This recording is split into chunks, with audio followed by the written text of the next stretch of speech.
You walk into IKEA for one thing. Just one. Maybe it's a desk. Maybe it's a lamp. Something simple. Something planned. You already checked the price. You told yourself you'd be in and out. But an hour later, you're pushing a heavy cart, filled with things you never intended to buy. Storage boxes, candles, kitchen tools, decor, maybe even furniture you didn't need.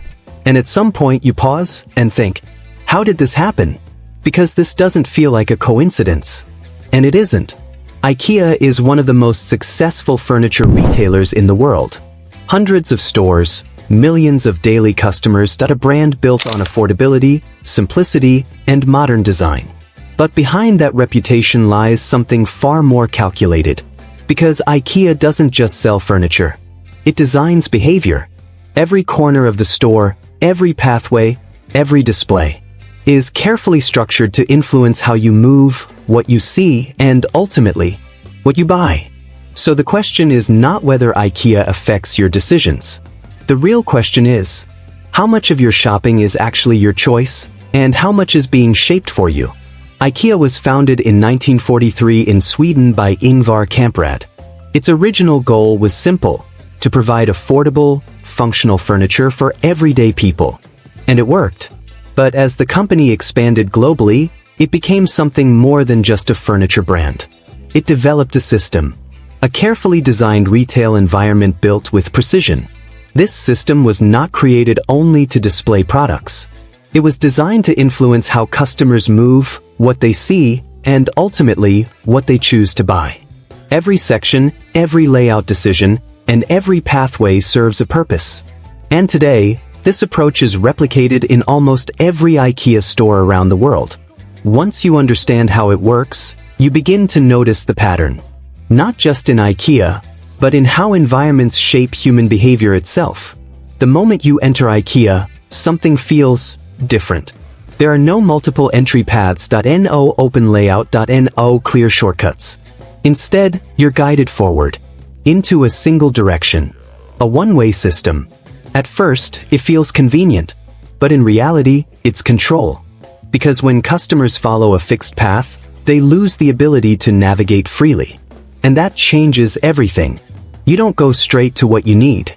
You go where the store wants you to go. As you move deeper inside, the store begins to feel less like a shop and more like a maze. The path narrows. It guides you forward through a series of turns, corners, and carefully arranged sections that rarely lead you back the way you came. Exits are limited, and while shortcuts do exist, they are intentionally subtle and easy to miss. This is not accidental. It is designed friction. The layout slows you down and keeps you inside longer. And the longer you stay, the more products you encounter. Each section introduces something new, something you did not come for, but something that now has your attention. You may not plan to buy it, but repeated exposure changes perception.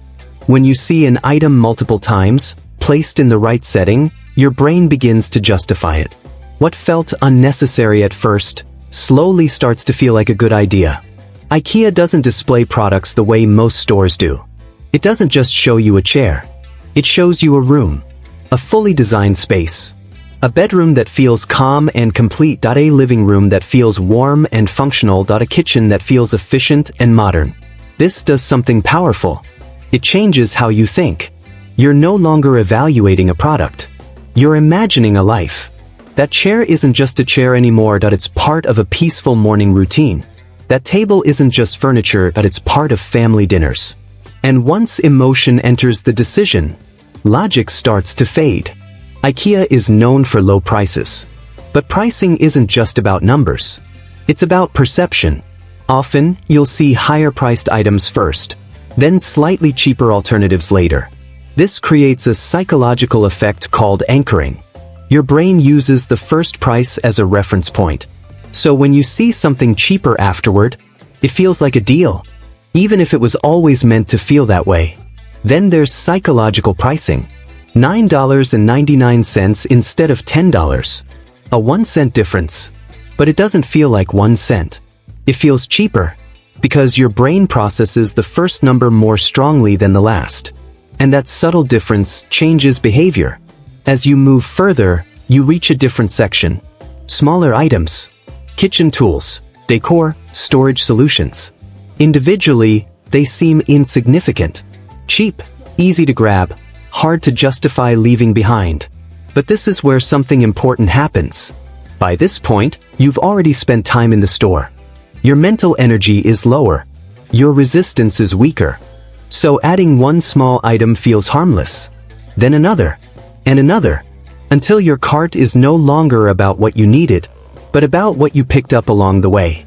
Eventually, you reach the warehouse, and this is where the experience begins to shift. You are no longer just browsing or observing. You are acting. You start picking up flat-packed boxes, placing them into your cart, and physically carrying the weight of your choices. This moment matters, because once you begin to invest effort, your mindset changes.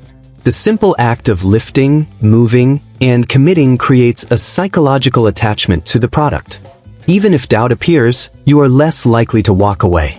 Even if the purchase was not necessary, it no longer feels optional. Because at this point, it does not feel like a possibility anymore. It feels like a decision that has already been made. There's a psychological principle known as the IKEA effect. It describes a simple idea. People place higher value on things they help create. When you assemble your own furniture, you invest time, effort, energy. And that creates ownership. Not just physical ownership, emotional ownership. Even if the product is simple, it feels more valuable. Because you built it. And that feeling increases satisfaction, which increases loyalty. Most furniture stores don't include restaurants. IKEA does. And that's not random. Food is part of the system. Because shopping is exhausting. And when people get tired, they leave. But IKEA gives you a reason to stay. Eat something, take a break, recharge, then continue. Food resets fatigue and extends time spent inside the store. Is directly linked to spending. Just before checkout, there's one last section. Small items, low prices, easy decisions. This is intentional. Because at this point, you're already committed. You've spent time that you've made decisions you're mentally done. So adding one more item doesn't feel like a decision. It feels like nothing. But across millions of customers, these nothing purchases become massive revenue. Here's the truth. IKEA doesn't force you to buy anything. There are no aggressive sales tactics. No hidden fees. No pressure. Everything feels open, natural, comfortable. And that's exactly why it works. Because the influence is invisible. It doesn't feel like manipulation. It feels like choice. But your environment is shaping those choices. Step by step, section by section. Until the outcome feels like it was always yours. IKEA didn't just build a furniture company. It built a system that understands how people think, how they move, how they decide, how they justify. It shows that control doesn't always come from force. Sometimes, it comes from design. So the next time you walk into IKEA, pay attention. The path you follow, the rooms you walk through, the things you didn't plan to buy. Because you might realize something unexpected. You're not just shopping. You're being guided. And once you see it, you can't unsee it. If you want to understand more hidden systems like this, the ones quietly shaping everyday decisions, stay with the space. Because the more you notice, the more control you take back.